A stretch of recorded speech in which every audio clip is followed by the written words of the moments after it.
Hello and welcome to another episode of the Six and Out podcast brought to you by Sports News Blitz.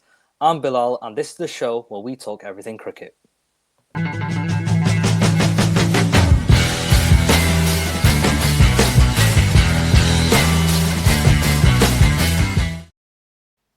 Well, it's that time again. The IPL season is upon us. Once again, the 2026 season is here. I'm joined by Dejan, staunch RCB fan, and then got special guest Abhi. Abhi, first of all, welcome back. Thank you so much. It's great to be back after a month or so. The dedicated fan. The dedicated fan. A Yeah, dedicated six and out fan.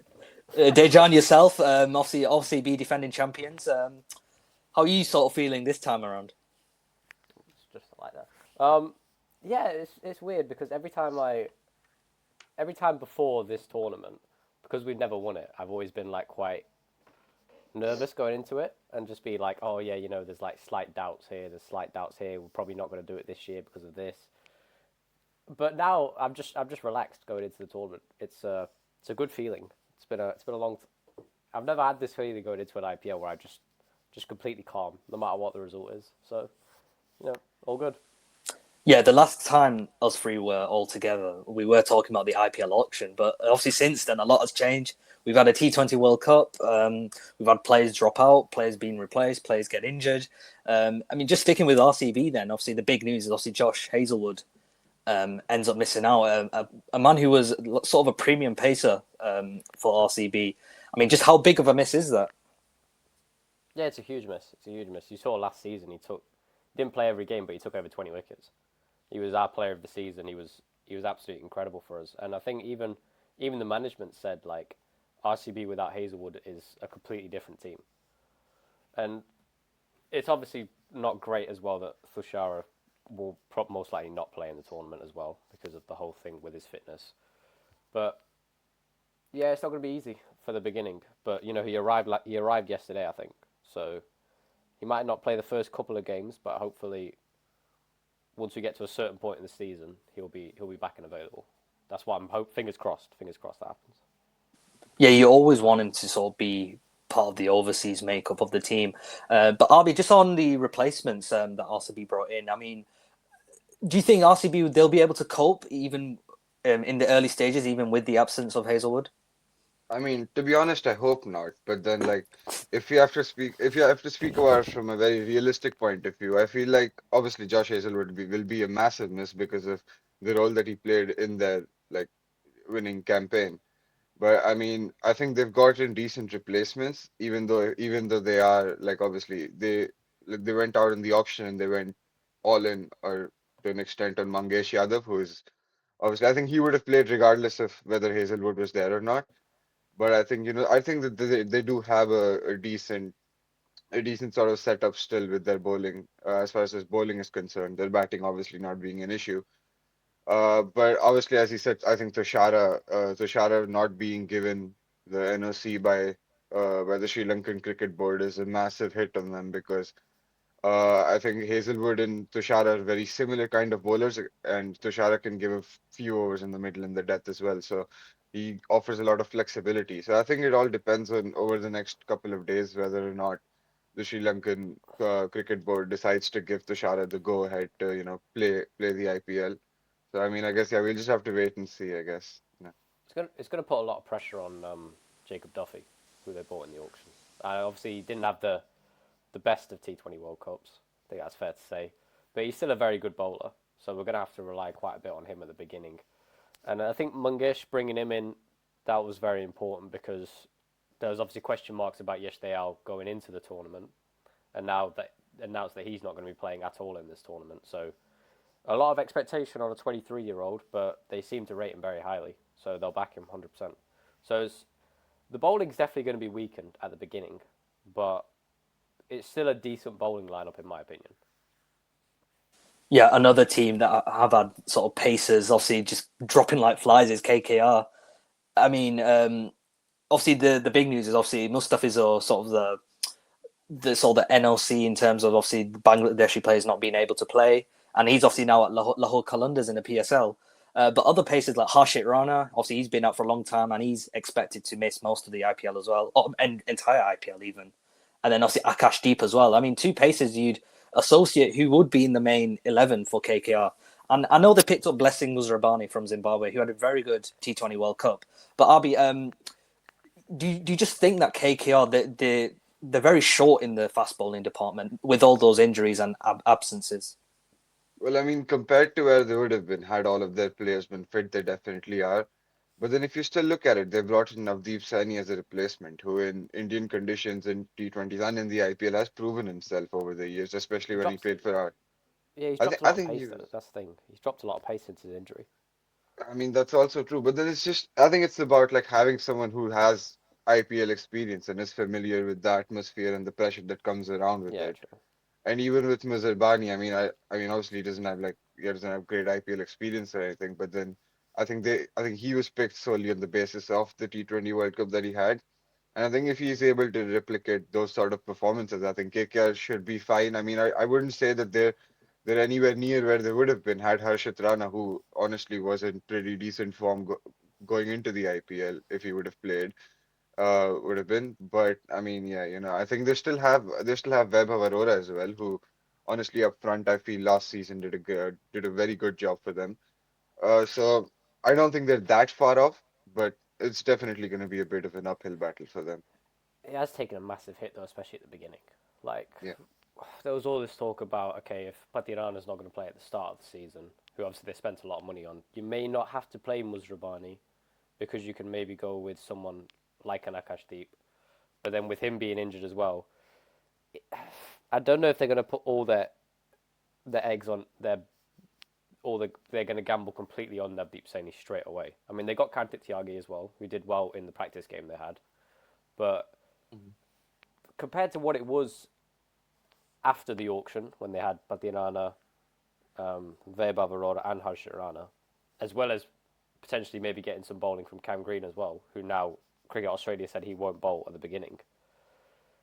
It's definitely taken a hit. It's definitely taken a hit compared to what KKR's bowling lineup's been like in the last couple of years.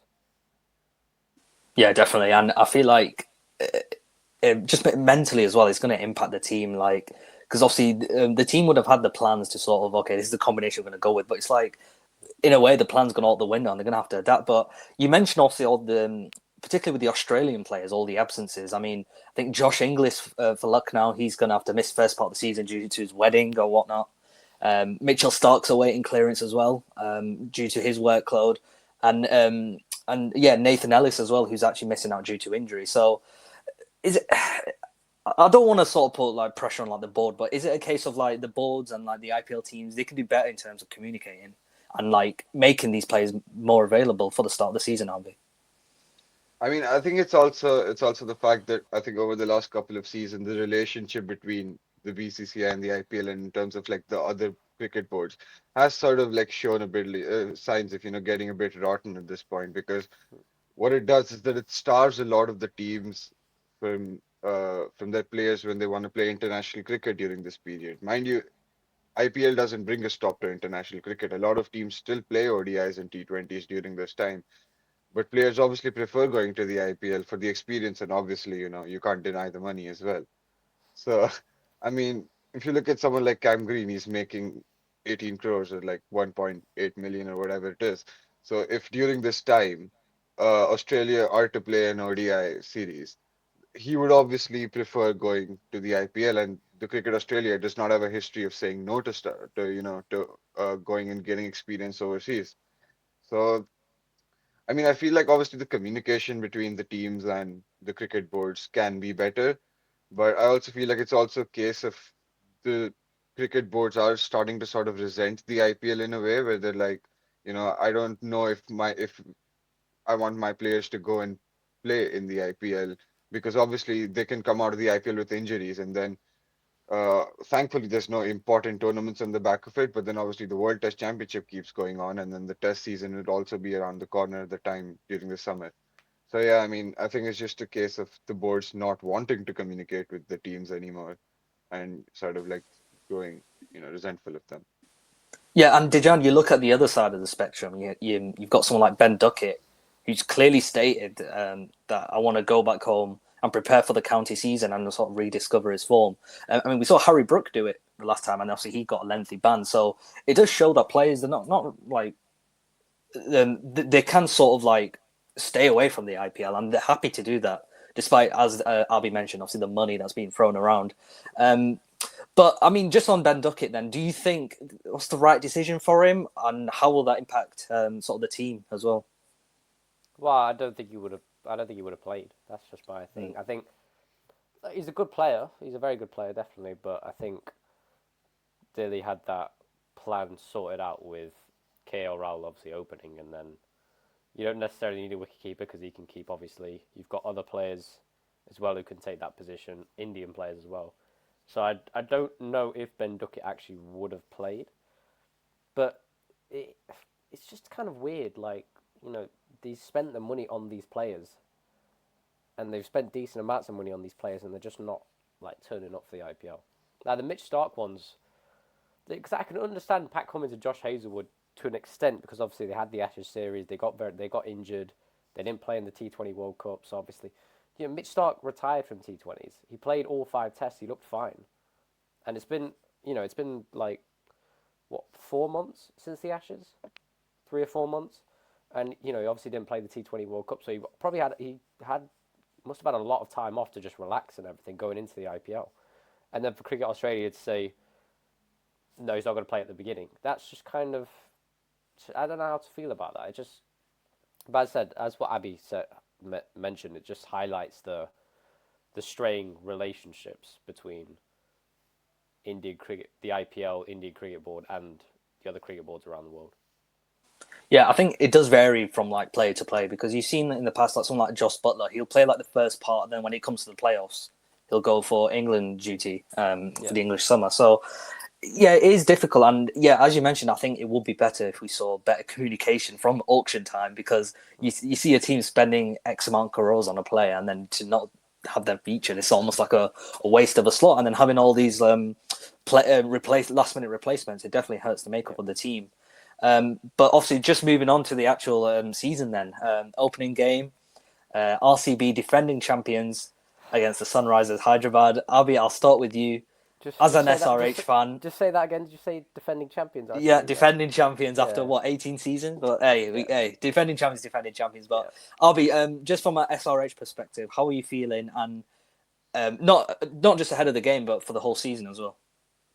I mean, honestly, it's a mix of emotions, because as I said during the auction episode as well, I feel like our team is like the definition of hit or miss, because I mean, it's just going to be a really difficult season. I don't know. I feel like it's going to be a really difficult season. Um, Simply looking at our bowling lineup, to be honest with you. I think Pat Cummins is a bigger miss that we didn't actually speak about, but I think Pat Cummins is a bigger miss than Josh Hazlewood is for RCB, because he's a captain, and well, to be very honest with you, he's the only notable name in our bowling lineup.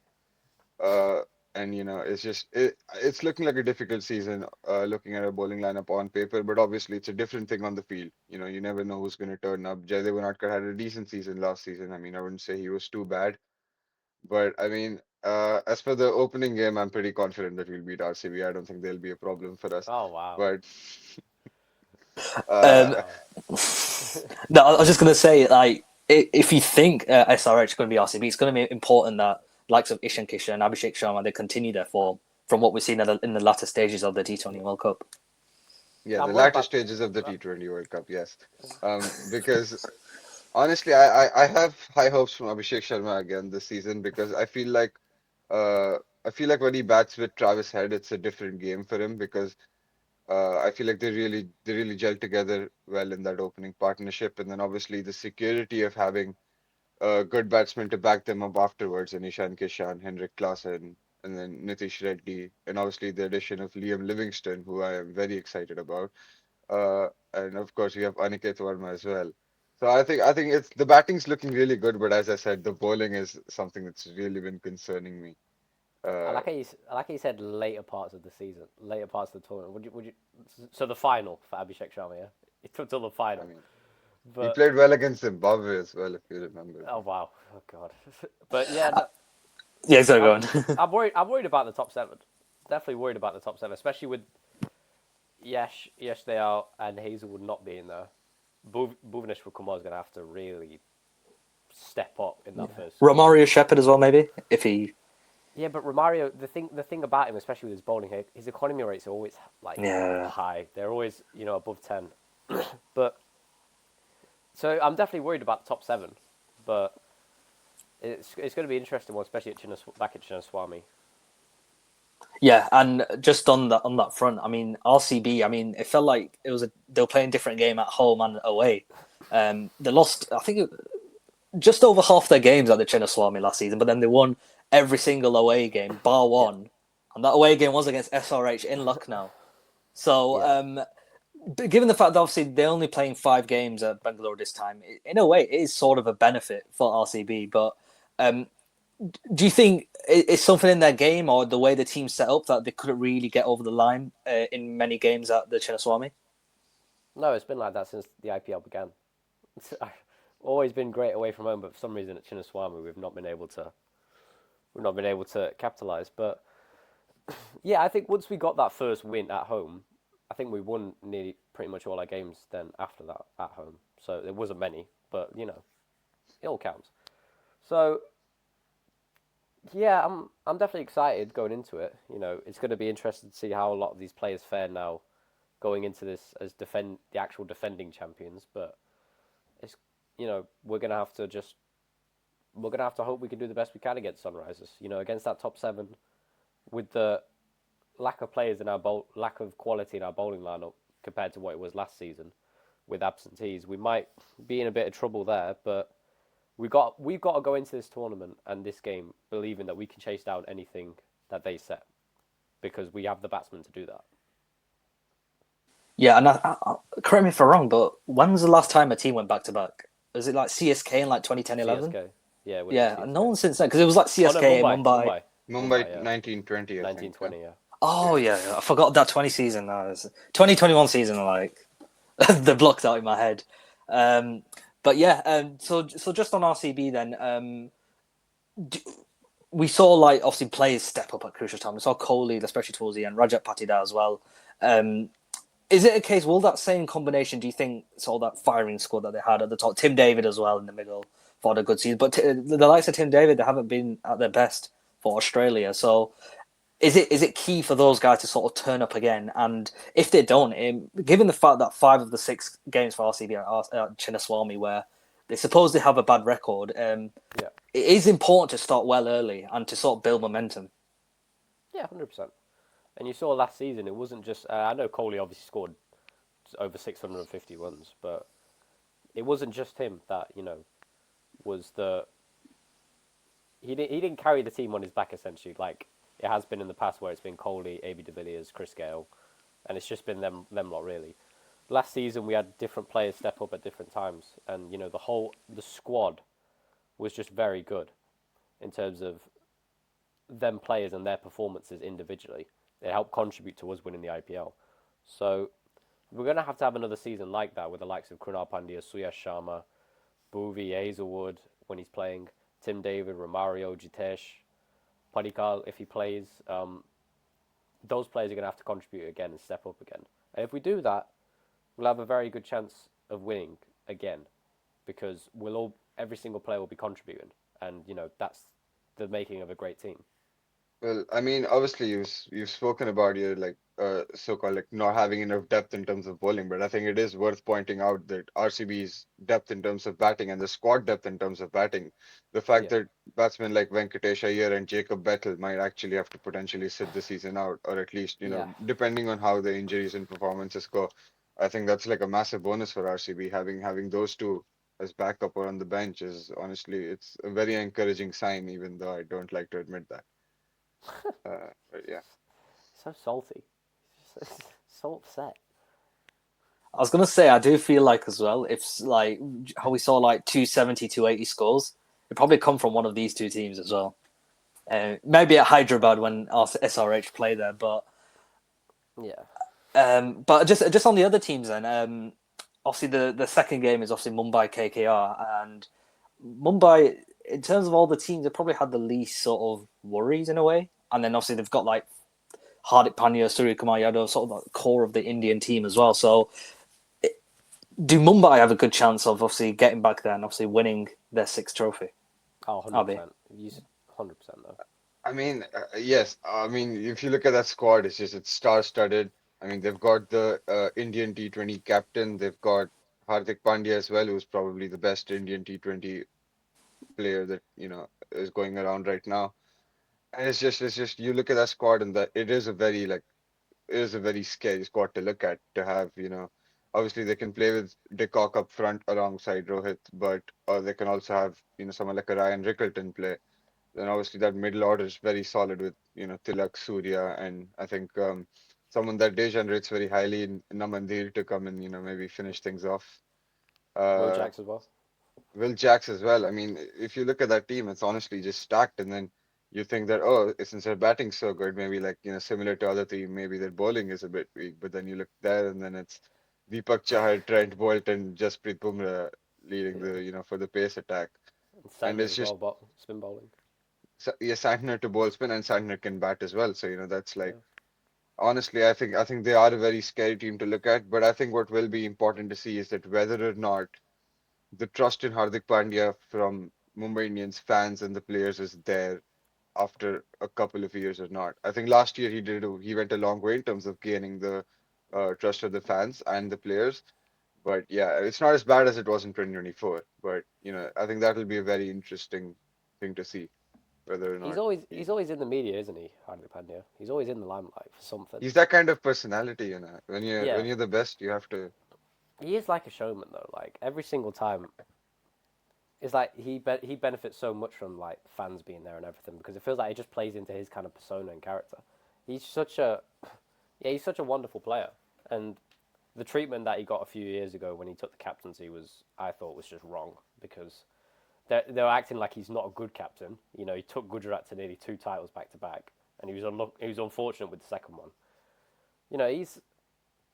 I do believe that if Mumbai are going to win the IPL, he's going to have to play the most crucial part in that because he is the perfect bridge between bowling and batting. He is, somebody that can play different kinds of roles with the bat. He can now bowl up front for Mumbai if they want to hold Bumrah back, and they can go with him and Trent Bolt.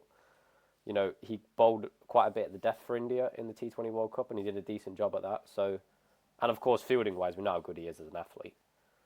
So, yeah, Mumbai really. I feel like Mumbai fans they really need to appreciate him more because he's to me the most valuable T20 player in the world because of how good he is in all three aspects of the format.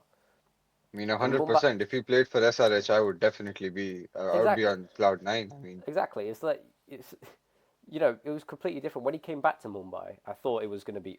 I thought it was unbelievable the kind of support and adulation that he would get from Mumbai fans, but it was just completely different. They just like turned on him straight away because he took captaincy.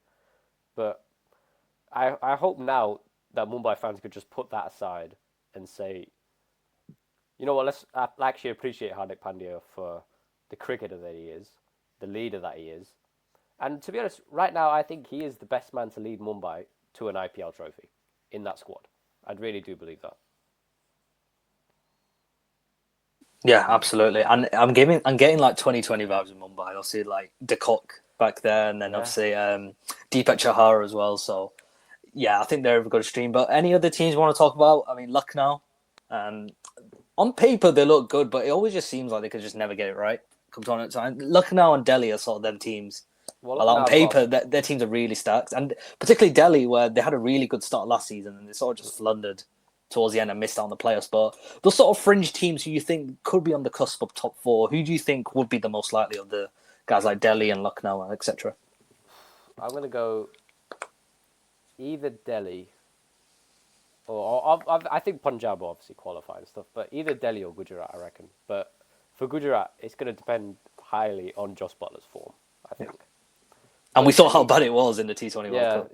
but Delhi, if you actually look at their squad, it's a very good squad. Some of the players they got on base prices, like the David Millers and Carl Jameson and Lungi Ngidi and others. If Mitchell Stark doesn't play, Ngidi's in was in tremendous form in the T20 World Cup. So there's definitely, I feel like Delhi have just got a really well-rounded squad. So I think I'd be surprised if Delhi actually doesn't qualify. I really do believe that. I think they've got a fantastic team. I mean, honestly, I think people are also sleeping on CSK a bit because I mean, at the end of the day, they're CSK. Yeah, They have 5 IPL trophies, and I think it's just a matter of how much MS Dhoni plays. I think if MS Dhoni is in that playing 11 for the entire season, I don't see them qualifying because I feel like he's a great wicket keeper, but realistically, he doesn't have any contributions to make with the bat anymore. I mean, you look at his performances over the last 2 seasons, he'll come in when they need 58 of 18, and then he'll only start hitting sixes when they need like 24 of 3. And it doesn't make sense to have him in the playing 11 anymore. Having him in a leadership group capacity, or maybe having him as a coach would have made more sense in my opinion. And trust me, I love him. I love MS Dhoni with all my heart. But I mean, it's just a case of like it's time to pack it up, man. Like it's been a while. Uh, I was gonna say we might need to cut that bit because we're gonna get about 5,000 dislikes from India fans. No, to be honest, I do think that 2023 final probably should have been the perfect farewell, if he wanted to. But obviously, Well, Dhoni's Dhoni. I think after this two, because it's a 3-year cycle, obviously starting from last season. After this 2 years, I think he's gonna wrap it up. I think that's why Chennai spent so much on Kartik Sharma. He's a 19-year-old. He may not play straight away in the first season, even though they spent a lot of money on him. But I think they see him as the kind of replacement for MS Dhoni. And then, obviously, they bought Prashant Veer as well for the same price as Kartik Sharma. He's probably seen as like the Jadeja replacement. So, the thing about CSK is they've got a lot of quality and a lot of power in that top 7, top 8. But it's going to depend heavily on... They're going to have to bank heavily on the young players. The likes of Brevis, Matre, Prashant Veer and Kartik Sharma. But the I good thing think I think they're going to be very reliant on Noor Ahmed as well Yeah, because I true. mean, The good thing about CSK though is who's I was gonna say, and Matt Henry as well. Like, if Oh, yeah, either of those get injured, it's like where's the bowling? Apart from Khalil, maybe, but well, it's difficult. The good thing about CSK right now, after the trade they had, the form that Sanju Samson's in, you don't really expect him to like slow down anytime soon. There's a very good chance Sanju Samson could just have especially with that top 3. So Samson, Matre, and Gaikwad. Yeah, and didn't Gaikwad get injured? So that sort of like skewed their season last season. Yeah. So that could, if they all three if especially Samson and Gaikwad, if they can have seasons where they can score close to 500 runs and good strike rates, they'll be hard to stop if they have, especially with the power they have following that. So it's going to depend heavily a lot on that top 3 of Samson, Matre, and Gaikwad. I mean, mind you, after that top 3 comes Brevis, and then they have Dubey as well. Exactly. So they've got a decent batting lineup, but yeah, I think the it's a bowling. power-packed batting lineup, definitely. Yeah, to potentially go like from like the worst batting team last IPL to, obviously maybe if all them players fire, maybe sort of top 3, top 4 batting lineups, in this IPL, and yeah, we saw if they can like sort of make Chepauk their home. And it's interesting with Chepauk because we usually sort of like a slow sort of turning pitch, but we saw in the T20 World Cup it was quite good for the batters. We saw a lot of high scores. So do you sort of see that continuing on, or maybe with it being a lot more used pitches, it does slow down eventually? Yeah, I think that pitch is. I don't think it's the kind of 130, 135, 140 pitches that MS used to revel in back in like the early 2010s. I don't think it's that kind of pitch anymore. I think every single pitch in India now is like, I'm not going to say a road, but it's good for batting. A lot of pitches in India. And, there's not as much like turn, there's not as much grip. Is that an issue as well? Because people have been saying like with the impact player rule, it's sort of like playing into the hands of like teams that are just able to score 220 for fun. So do you think the impact rule sort of has like a factor in that? Like also having an extra batter for batting and having an extra bowler as well. Yeah, definitely. I don't like it. Yeah. I don't like the impact. I don't think anyone really likes it. I think apart from the BCCI, no one really. Yeah. The conspiracy is apparently it was brought in to like extend Dhoni's career, but that might just be a wild rumor. Well, They could do anything to extend Dhoni's career. I'm not being funny, but no, So, every team now they're not. It's not going to change because every team benefits from it. Because now you can just basically go.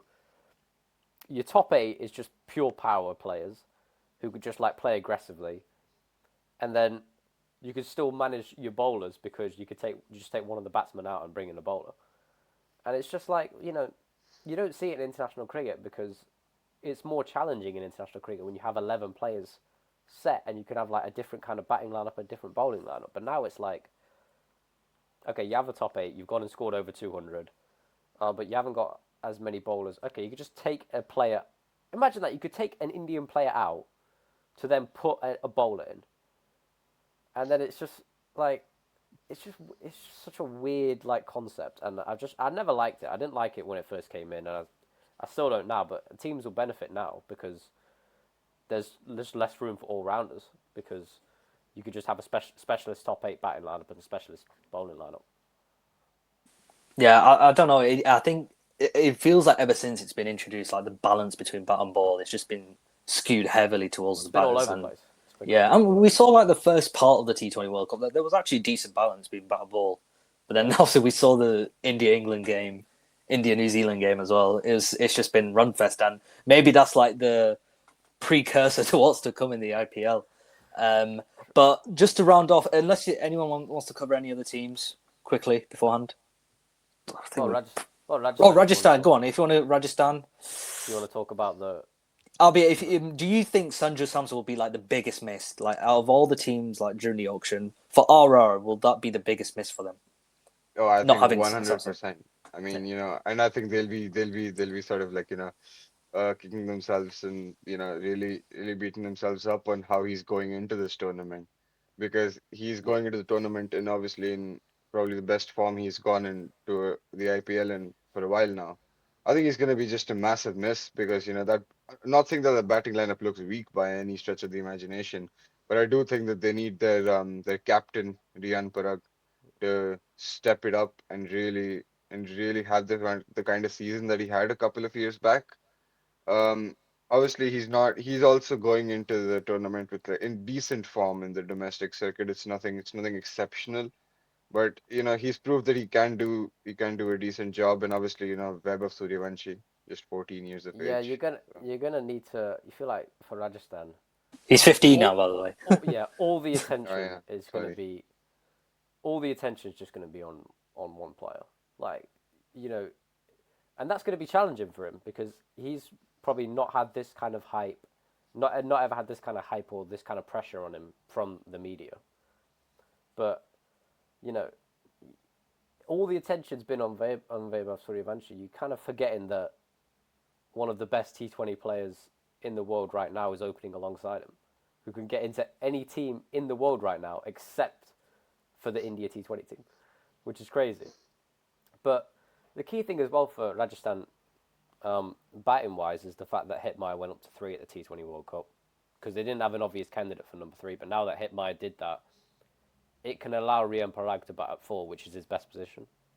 So, yeah, that definitely helps them. So if you go Suryavanshi, Jaiswal, Hitmaier, Parag, Jurel, Jadeja, and Donovan Frere at 7, or Dasun Shanaka at 7, that's a very good top 7. And then bowling wise, you've got Archer, you've got Bishnoi. Jadeja can obviously give you overs. Question mark about some players like Sandeep Sharma and Deshpande. But it's a good lineup. It's a good lineup. It's not world class per se, I think. I just think it's not, a lot of old heads as well. I wouldn't say it's world class. I just think it's a good lineup for T20 cricket. They're just going to have to deal with the clear absence that is Sanju Samson. Yeah. It's almost like a big void in their team. And yeah, you're asking a lot of people to step up. And with Sam Curran being injured and obviously Dasun Shanaka being a replacement, I think that's such a big miss. Because I think Sam Curran is sort of finding his feet again. We saw in the T20 World Cup. And not to say Shanaka's bad, or if he does play, or maybe Ferreira plays as well, but you think that sort of middle order, that there's a little void there. Jadeja hasn't really been at his best in time that's gone by as well. So you do feel Jadeja hasn't played T20s in a really long time as well. Exactly, So. yeah. So if like Hetmeyer, Parag, they don't get going, and we've seen it basically last season where the two really struggled for their respective teams. It's going to be really difficult. Well, Shanaka's an interesting one because obviously you saw in the T20 World Cup his batting, especially in that game against Pakistan. I don't think a target is big enough when he gets going. I'll say that, but you don't really see much of him bowling compared to Sam Curran. Kind of reminds me of Kieron Pollard a bit, like not to like the extent of him being a Kieron Pollard because there's not many players like that. But he's one of those that when he gets going, it's hard. He's going to be hard to stop as a finisher. But bowling wise, you don't really see him bowl anymore. And yeah, it's difficult because we see these sort of players. We see these sort of players sort of being phased out in the IPL because of this impact play rule. The players who could sort of do it all. I remember like Moises Henriquez back in the day. He used to always bowl an arm and then he'd bat as well. Shakib as well. I feel like these players are sort of getting phased out, especially having all-rounder overseas players. In a way, it feels like a waste of a slot because teams would rather have a specialist fast bowler, spinner, or just a specialist batter. Yeah. I don't know if you guys agree, but I don't know if that's sort of being phased out. No, definitely. I just think all-rounders in general are getting phased out more because, as I said, with the impact sub, you really don't need all-rounders. You just have a top 8 of just powerful batsmen, and that could include an all-rounder. We think of like a Romario Shepherd or someone like that. I think someone like a Washington Sundar even, Yeah, exactly. Really think about it. But it's that kind of, you just have 8 powerful players who can get you up to big scores, and then you take one of those players out and then just put a specialist bowler in, and then there's realistically, what is the point of an all-rounder who's going to bowl 4 overs for you and strike when you could just have 8 specialist powerful players and then someone who can just bowl a specialist bowler? What's the point? There's no real point in an all-rounder, which is a shame. Yeah, it's a shame, but I mean, the teams obviously I think the batting is always the key. I think the batters, yes, bowlers and like catching when you tournaments, but I think winning games, you need your batters to fire early. I think that's the key. But I think that's going to do it. But before we end, I've actually got a quiz, and I feel like we should do these every IPL recap episode. So, okay. First quiz is, last season, which batter scored 25 or more runs in each of his 16 innings in the last IPL? So minimum score of 25 plus every game. If you're struggling... Sudarshan? Because, No, he is Indian. I'll give you that as the clue. He's Indian. Okay. Is he like a top order player? Or is he he's not an opener, I'll say that. But he is top order. I'll go Sky. Surya. Abhi, do you have another guess? Oh man, this is I know it's not Shreyas, so man, this is I'm back in Sky. I reckon it's Sky. You think it's... Go on, Abhi, I'll give you another chance. Wait, what, 25 plus? Yeah, 16 innings, minimum 25 plus. Don't cheat. Don't Google it. I can see him looking at it. You're better than that. I'll say as well, he finished the season with 717 runs. It's Sky. I know for a fact. It's Sky. Yeah. I knew it. In fact, it's the most. It's the most in a season by a non-opening batter as well. So. Yeah, he had a crazy season. Especially the fact Mumbai started slowly-ish as well. Yeah. I mean, they always start slowly, but then they just pick it up. Abhi doesn't like our Indian captain. He doesn't rate him. Yeah, I don't know because he says he wants to stay till 27, 28 World Cups as well. But with his age as well, that's a conversation for another time. But I guess we'll leave it there then. He's a world-class T20 player. What do you mean you hope not? A world-class T20 player who got a golden duck in the T20 World Cup final. My God! We scored 250. What? I'm gonna have to break this from the captain. Oh, be quiet. I'll say India win, but the fans can never be happy. He won us the game against USA. What are you on about? Yeah. That was good innings. Why are you acting like he's like? Right, I think. Why are you acting like he played like Abhishek in the final? You Lord Abhishek like he's world class. he didn't score a run till the final. But he scored in the final. He scored in the biggest match of the tournament. That is what matters. Oh my God. Anyway, all right. I think we're gonna call tomorrow's match the Dejan Abhi rivalry, and then I think loser's got to do a forfeit or something. I don't know. I'll leave you two to work that out. But I mean, yeah, We'll put a video out saying if Sunrisers win, I'll put a video out saying Sunrisers is the best team in the IPL. yeah, there we go. If he There does we it, go. then he has to say RCB. Okay, yeah. Yeah. If you two want to agree to that, agree to that. But yeah, tomorrow kicking us off will be RCB SRH at the Chennaswamy, the defending champions, looking to go back to back against the SRH team, looking to Just get say back it to one more their time. best. Just say it one more time. Defending champions. There I we say go. I said it slowly. But yeah, a lot of expectations will be on both teams, in fact. But I think it's going to be one hell of a season. 19th season we're on now. Yeah, because they won IPL 18. So yeah, 19th season IPL is actually crazy to think. But yeah, that's going to do it. Be sure to check us out on YouTube and Spotify at Sports News Blitz, and to check out our Sports News Blitz website. Once again, it's been Dejan and our special guest Abhi, and we'll see you next time.